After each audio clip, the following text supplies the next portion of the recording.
Share বাজার, ফরেক্স বা cryptocurrency ট্রেডিংয়ের নাম শুনলেই অনেকের চোখের সামনে ভেসে ওঠে রাতারাতি বড়লোক হওয়ার এক রঙিন স্বপ্ন।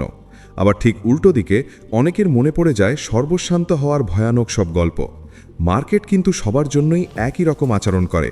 স্ক্রিনে চলা একই চার্ট, একই প্রাইস অ্যাকশন, একই ক্যান্ডেলস্টিক প্যাটার্ন এবং একই গ্লোবাল নিউজ। তাহলে কেন এমন হয় যে মার্কেটে আসা মাত্র 10% ট্রেডার দীর্ঘমেয়াদে সফল হয় আর বাকি 90% মানুষ তাদের কষ্টে উপার্জিত মূলধন হারায়? এর উত্তর কোনো গোপন স্ট্র্যাটেজি বা ইন্ডিকেটরের মধ্যে লুকিয়ে নেই।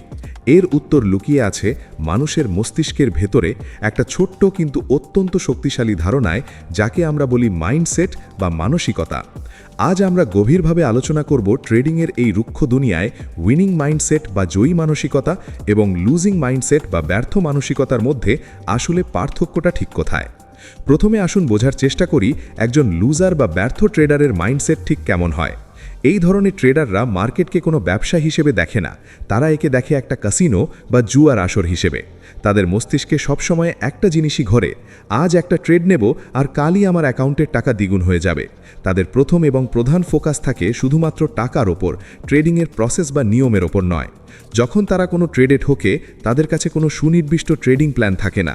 তারা অন্যের কথা শুনে, টেলিগ্রামের টিপস দেখে বা নিছক অনুমানের ওপর ভিত্তি করে বাই বা সেল বাটনে ক্লিক করে।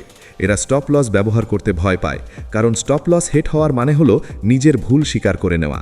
আর মানুষের ইগো বা লুজিং মাইন্ডসেট কখনোই নিজের ভুল সহজে স্বীকার করতে চায় না। যখন তাদের নেওয়া কোনো ট্রেড লসে চলতে থাকে, তারা সেই লসটাকে বুক না করে বসে থাকে। তারা চার্টের দিকে তাকিয়ে ভগবানের কাছে প্রার্থনা করতে থাকে, এই আশায় যে মার্কেট নিশ্চয়ই আবার ঘুরে দাঁড়াবে। ট্রেডিংয়ের ভাষায় একে বলে হোপ ট্রেডিং, কিন্তু মার্কেট কারো আশার উপর ভিত্তি করে চলে না। উল্টো দিকে যখন তাদের কোনো ট্রেড সামান্য একটু লাভে থাকে, তারা তড়িঘড়ি করে সেটা ক্লোজ করে দেয়। তারা ভাবে এই বুঝি লাভটা হাতছাড়া হয়ে গেল। অর্থাৎ দিন শেষে তাদের লসগুলো হয় বিশাল বড় আর লাভগুলো হয় একদম ছোট ছোট। এদের আরেকটা বড় সমস্যা হলো রিভেঞ্জ ট্রেডিং। একটা ট্রেডে লস হলে তারা ইমোশনালি আনস্টেবল হয়ে যায় এবং মার্কেট থেকে প্রতিশোধ নেওয়ার জন্য পাগল হয়ে ওঠে। তারা সেই লসটা সাথে সাথে রিকভার করার জন্য মানি ম্যানেজমেন্টের তোয়াক্কা না করে বড় লটে ওভার ট্রেডিং শুরু করে, আর এভাবেই তারা শেষ পর্যন্ত নিজেদের পুরো অ্যাকাউন্ট জিরো করে ফেলে। তাদের কাছে ট্রেডিং মানে হলো এক ধরনের মানসিক উত্তেজনা।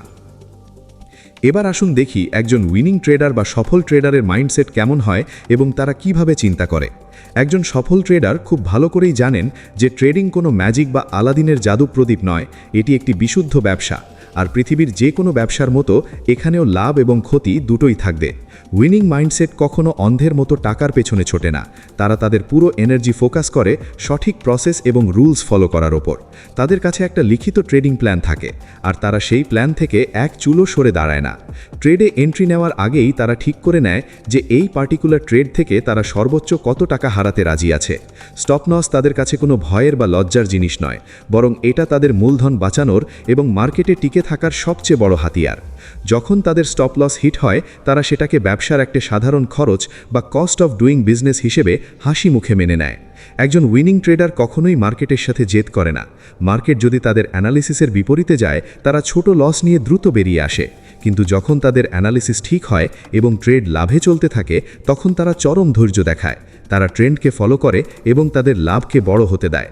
উইনিং মাইন্ডসেটের সবচেয়ে বড় এবং প্রধান বৈশিষ্ট্য হল ইমোশনাল কন্ট্রোল বা আবেগের নিখুঁত নিয়ন্ত্রণ। মার্কেটে পরপর 5টি ট্রেডে লস হলেও তারা যেমন হতাশায় ভেঙে পড়ে না, ঠিক তেমনি পরপর 5টি ট্রেডে লাভ হলেও তারা অতিরিক্ত আত্মবিশ্বাসী বা ওভার কনফিডেন্ট হয়ে ভুল ট্রেড নেয় না। তারা জানে যে মার্কেট সুপ্রিম, মার্কেট সব কিছুর ঊর্ধ্বে, মার্কেট যা করবে সেটাই চূড়ান্ত। তাদের কাজ শুধু মার্কেটের মুভমেন্ট অনুযায়ী নিজের ইমোশনকে সাইডে রেখে প্ল্যান এক্সিকিউট করা। তাহলে পুরো আলোচনা থেকে দিন শেষে পার্থক্যটা কোথায় দাঁড়ালো? মূল পার্থক্যটা হলো রেসপন্স বা পরিস্থিতিতে আপনি কি প্রতিক্রিয়া দেখাচ্ছেন তার ওপর।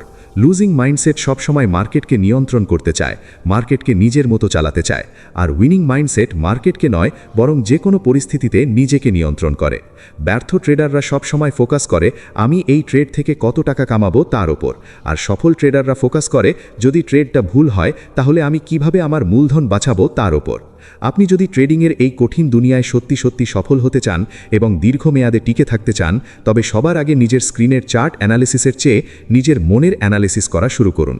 ট্রেড নেওয়ার আগে নিজেকে প্রশ্ন করুন, আপনি কি ভয় বা লোভের বশবর্তী হয়ে ট্রেড করছেন, নাকি লজিক এবং সিস্টেম মেনে?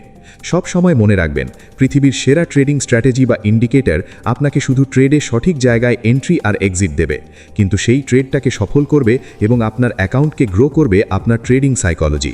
তাই আজ থেকেই শুধু রাতারাতি প্রফিট করার পেছনে না ছুটে একজন নিয়মনিষ্ঠ, সংখ্যাপরায়ণ এবং প্রসেস ওরিয়েন্টেড ট্রেডার হওয়ার চেষ্টা করুন। লুজিং মাইন্ডসেটের সেই ভয়, লোভ এবং ইগোকে দূরে সরিয়ে উইনিং মাইন্ডসেটের ধৈর্য এবং ডিসিপ্লিনকে আপন করে নিন, কারণ ট্রেডিংয়ের চার্টে পয়সা কামানোর আগে আপনাকে নিজের মনের কাছে জিততে হবে।